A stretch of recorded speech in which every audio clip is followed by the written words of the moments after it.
So apparently the reason why Level 5 always has delays in their games is because nobody is actually working at the company. Yo, what is good everyone? OG over here from PlayerEssence and welcome back to another video. Today, we've got some great information for you guys, so let's go ahead and get right into it. And we're starting off with Mr. Furukawa, Nintendo, Super Smash Bros. Ultimate, and of course that 20 million unit goal. So in a recent interview, Mr. Furukawa did speak about Super Smash Bros. Ultimate's huge sales in addition to that 20 million unit goal again. So let's go ahead and get into the bullet points of what he had to say. So he stated that fans of the previous Super Smash Bros. Games came out to support Super Smash Bros. Ultimate, which led to a huge sales boost at launch. Now Furukawa is hoping to see the game continue to sell strongly into the future, and I think that's going to happen. Mr. Furukawa says the goal of hitting 20 million Nintendo Switch units sold in the fiscal year is a little high, but still doable. He says that Nintendo has 3 months left to achieve their goal. So he's pretty much putting it already in January. And of course, by the end of March, that's when the sales tracking period is over for what they are trying to do. So I think it'd be cool. Let's talk about this just for a bit when it comes to Super Smash Bros. Ultimate first. Then we'll talk about the 20 million unit goal and that. So with Super Smash Bros. Ultimate, you're seeing a lot of Melee players kind of hop back into it. I'm even seeing some of the OG 64 players kind of get into Super Smash Bros. Ultimate as well. And if you're in tune with the newer scene with Super Smash Bros. Brawl and Super Smash Bros. For Wii U and Nintendo 3DS, you would notice that some of the Brawl players didn't make that jump, or at least they played Super Smash Bros. For Wii U or 3DS for a bit and weren't really feeling it for whatever odd reason, and you're kind of seeing those guys get back into it. So I can see what Mr. Furukawa is saying here. You're having a lot of people from various different Smash games get back into it, but more importantly, you're seeing a lot of Melee players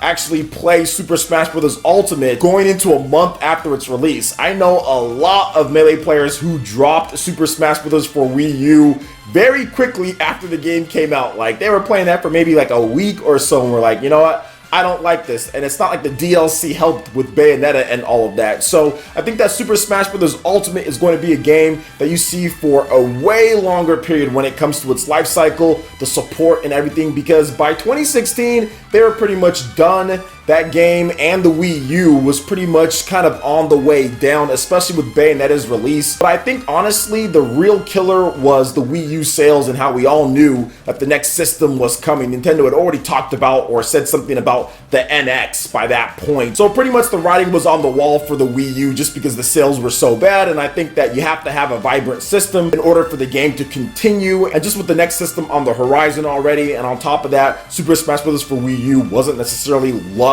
by everyone out there. It looks like Super Smash Bros. Ultimate is having more success kind of pulling in some of the other Smash players out there. So that's definitely good to see. Now, when it comes to the 20 million unit goal, obviously, I've spoke about this a million times. I have people ask me questions about this. It's just whatever at this point. Look, Nintendo's going to try to hit their 20 million goal. If they hit the goal, they hit the goal. If they don't hit the goal, then they don't hit the goal. Like Furukawa said himself, it was a high goal to begin with, and they might not hit that goal. They just have to kind of pull through the sales months when it comes to the holiday. And then we also kind of have to wait and see what March brings us. In February, Nintendo could release a couple different games that could help boost sales as well. January's already set with Travis Strikes Again, also New Super Mario Bros. U Deluxe, in addition to Dragon Marked for Death. So there's already some games as well, plus people that have gift cards and everything, they're going to be buying Switches or whatever the case is. So we have to just wait and see on this one. Whether they hit it or not, I don't really care at this point. They're selling a lot of systems. There's going to be games that are coming out next year. There's going to be a huge 2019. So if they hit it, cool. If they don't, then they don't. And they reevaluate and just set a lower goal for next time. So it's not like it's anything that like it matters at the end of the day for me, the end user. We're still going to get our Switch games.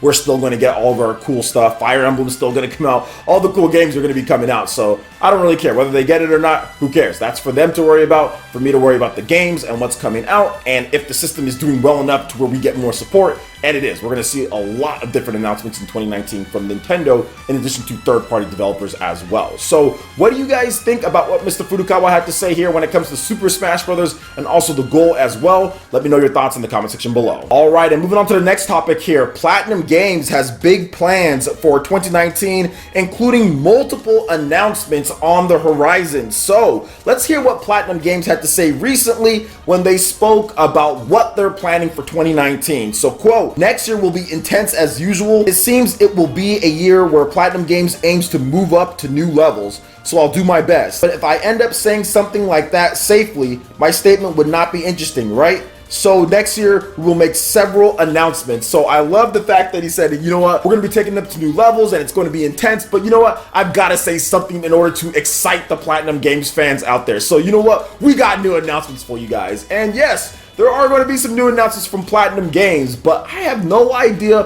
what they're going to be doing for the most part. I have no idea what they're going to be doing, but I'm excited because I'm a huge Bayonetta fan. Bayonetta is one of my favorite franchises of all time. Love Bayonetta 1, love Bayonetta 2, can't wait for Bayonetta 3. So I'm thinking that Bayonetta 3 will be a game that drops in this year. I'm thinking. We have to wait and see. I know the original release of Bayonetta 2, or when it was announced, it took 2 years to come out on the Wii U, so maybe they take another year to polish it up. Either way, I'm excited to see more of the game. Even if we get some gameplay trailers, we get a demo or so, something like that to get us excited, because we really haven't seen the real actual gameplay at this point. All we've seen is that teaser trailer. So I'm ready to see the action in the game and kind of what they're doing new with this Bayonetta game. And of course, they have other games as well, like that Babylon or whatever they're doing with that. We don't really know much about that game. They also have Grand Blue Fantasy Relink, which is looking pretty good on PlayStation 4. So Platinum Games is plugging away and getting a lot of work done. 2019 should be a very interesting year for them when it comes to games that we do know about and also unannounced games as well. So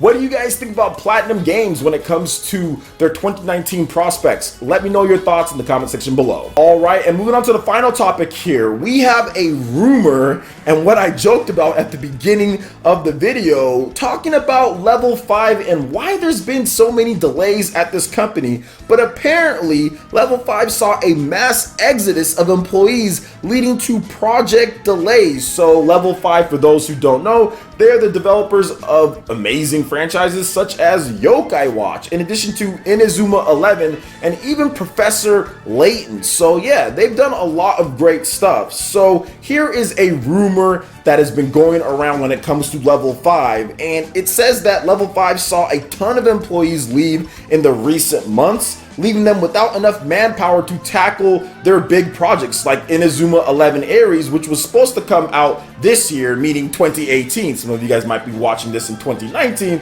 but it was supposed to come out in 2018, but then got delayed, but then said, hey, you know what, after even that spring, it might not come out after May, so it's continuing to get pushed. Yokai Watch 4 was also supposed to come out this year as well.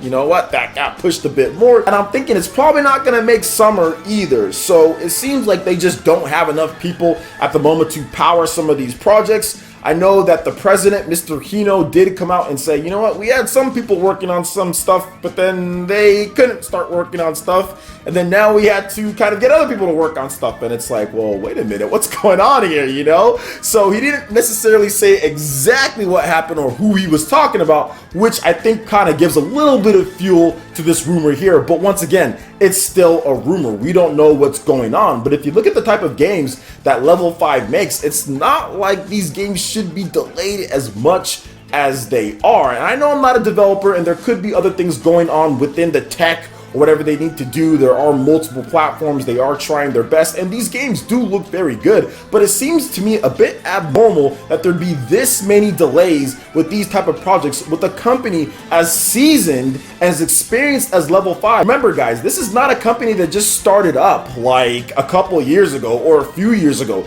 They've been around for a very long time, like 20 plus years or something like that. So to see them having so much trouble and struggling to keep on time when it comes to certain things, like this goes well beyond even what Nintendo used to do when it comes to certain game delays and things like that. Heck, I think even like with Sony or Microsoft, really anybody, these game delays when it comes to Level 5, it's like it's expected. It's like it's super expected. It's multiple delays, and every single time you hear something, they make up something else. So I mean, it's definitely not looking good for Level 5 right now, and I hope that they can get some new employees in there. If this does turn out to be true, I hope they can get some new employees in there and make sure that they can keep on track when it comes to the schedules of announcing games and when they're going to be ready and all of that. But hey, it is what it is. Nothing can change it right now. Mr. Hino and Level 5, they need to do what they can to right the ship and make sure that they get everything settled and get the developers in there that can just make the games so they can sell and stay in business, because Level-5 is a great developer. They just take forever to put out their games and don't put out the consistency that you would like to see when it comes to sticking to release dates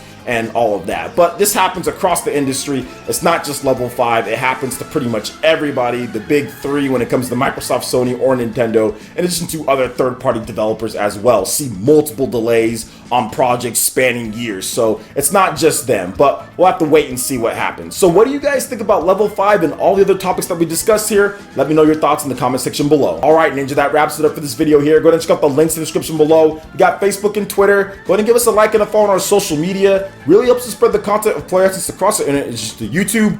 Also, make sure you check out our Patreon, Twitch, and YouTube Live gaming pages. Hit that like button if you did like this video. Let me know you guys want more content like this going forward in the future. And subscribe to PlayerEssence for latest RPG, Japanese, and Nintendo gaming news.